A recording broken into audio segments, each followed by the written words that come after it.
I had this dream, and I was working in an old job, and there was a bus that had arrived 2 doors down, and it was coming to pick me up. I never called for it. I never paid for a ticket. I never did anything. The bus just arrived to pick me up. And I asked the Lord what this meant. And the Lord said that when David was anointed before he was appointed.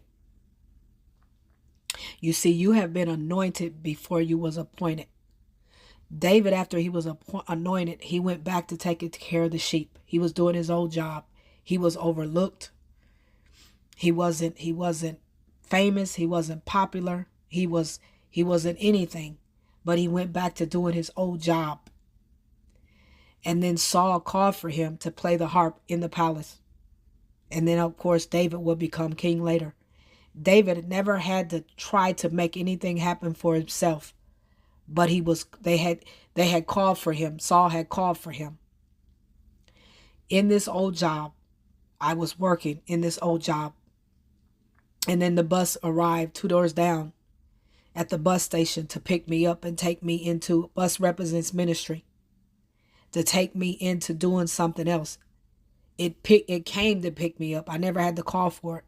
The way you do this old job is going to determine how you go into the next season, the next part of the ministry.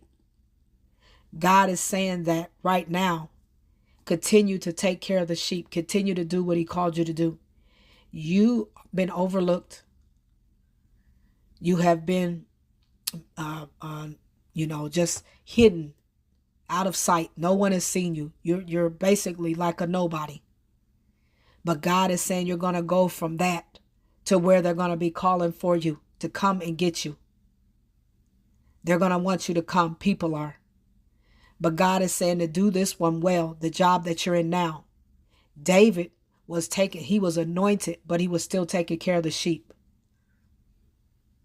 And then he went into the palace of working for Saul. And then, of course, he would become the king. God is saying to be good stewards over what you are doing now. The small. Do not despise the small beginnings, but do the small beginnings well. And then later is when David went into the big rewards. You are anointed, but not yet appointed, and they will call for you. I pray this message helps you. God bless you. Be blessed in the Lord.